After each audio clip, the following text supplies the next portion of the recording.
La Tunisie n'a toujours pas de Premier ministre et son Parlement est toujours suspendu. Le 25 juillet, le président Kais Saied s'est octroyé les pleins pouvoirs et depuis, il a juste nommé 3 ministres, notamment un ministre de l'Intérieur par intérim. Et plusieurs députés critiques envers lui ont été arrêtés. Son principal adversaire, le parti d'inspiration islamiste Ennahda, dénonce un coup d'État et son chef de file, qui est aussi le président du Parlement, menace d'appeler les Tunisiens à descendre dans la rue si un accord n'est pas trouvé rapidement sur la formation d'un gouvernement. Nous tenons à utiliser tous les moyens pacifiques, le dialogue, les négociations, la pression de la rue, la pression des organisations, des intellectuels, la pression intérieure et extérieure, pour faire revenir la démocratie. Notre seul but aujourd'hui, c'est le retour de la démocratie en Tunisie. Mais après 10 ans aux responsabilités, Ennahda se heurte à une hostilité croissante de la population. Beaucoup tiennent le parti comme le principal responsable des déboires du pays. J'ai voté pour leurs promesses mensongères. Ils ont fait beaucoup de promesses et en fait, c'était des mensonges. On n'a rien compris à ce qu'ils ont dit. Ils ont travaillé uniquement pour leurs intérêts personnels, rien de plus. Dans ce quartier populaire de Tunis, inflation et chômage obligent les habitants à se priver de plus en plus.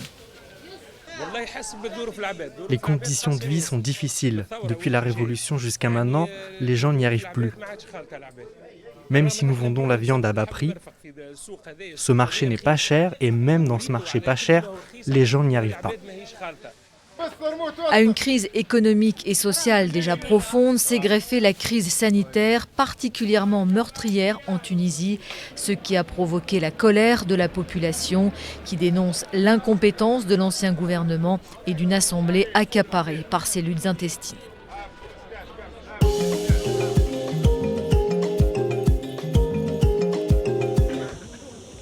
La Tunisie a enregistré plus de 20 000 morts depuis le début de l'épidémie de Covid-19 et ces derniers jours, elle s'est même retrouvée avec le pire taux de mortalité officiel du monde. Des dons de vaccins ont commencé à affluer de nombreux pays, notamment d'Italie. La Tunisie espère ainsi vacciner environ 50% de sa population d'ici à la mi-octobre.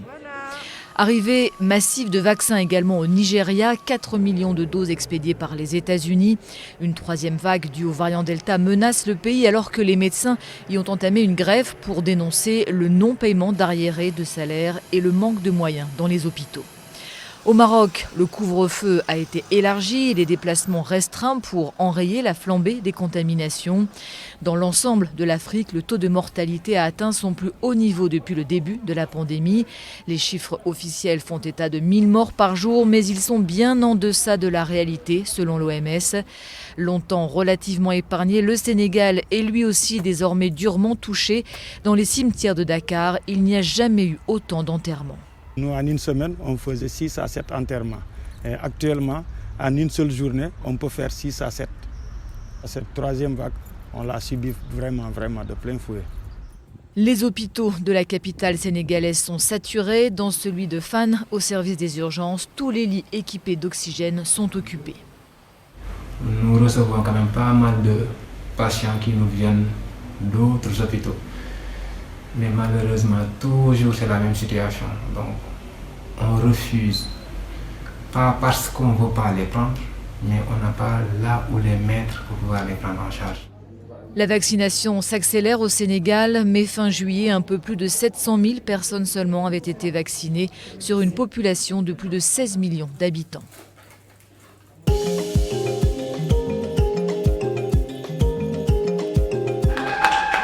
Retour triomphal pour Ahmed Afnaoui. Énorme émotion à l'aéroport de Tunis pour celui qui a créé une énorme surprise en devenant champion olympique du 400 mètres nage libre au JO de Tokyo.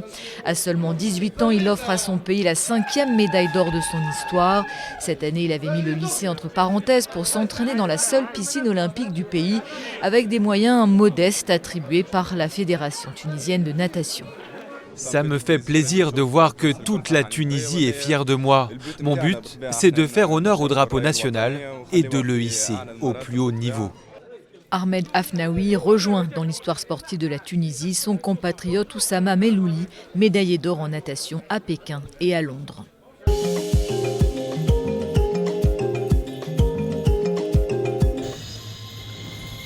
Un spectacle rare. Cet immense groupe de dauphins est en chasse. Les cétacés suivent une piste qu'ils sont les seuls à percevoir, signe qu'un festin se prépare dans ce coin de l'océan Indien. On appelle ça un super pod de dauphins communs. Vous l'avez vu sauter là-bas? Ce sont des milliers et des milliers de dauphins communs et on les voit souvent à la saison de la Sardine Run.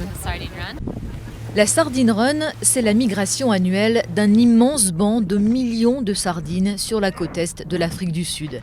Cette abondance de poissons attire les prédateurs qui, à leur tour, attirent les plongeurs.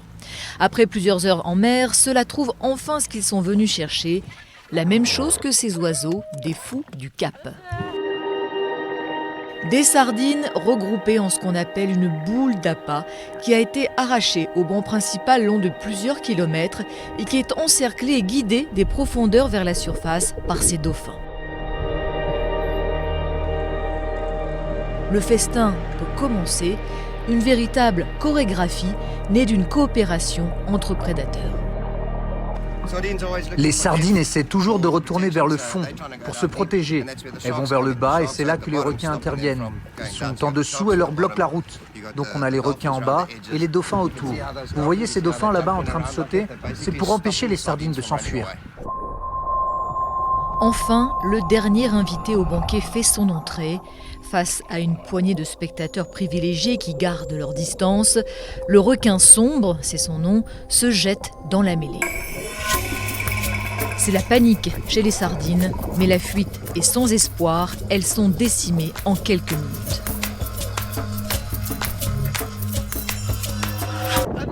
C'était incroyable. C'était génial. Et le requin ne nous a pas mordus, c'était top. Des dauphins, des bonites et le requin. Le requin, c'était la cerise sur le gâteau. On a eu un peu peur. Tu parles, on a eu très peur, très très peur. La fête est finie, les convives s'en vont, mais la scène se répétera pendant les 3-4 mois que dure la migration, avant que les sardines ne disparaissent en haute mer jusqu'à l'année suivante. Les scientifiques pensent que la Sardine Run serait liée au cycle reproductif du poisson. En surface, le calme est revenu, et sous l'eau, ces écailles sont tout ce qu'il reste du festin qui vient d'avoir lieu.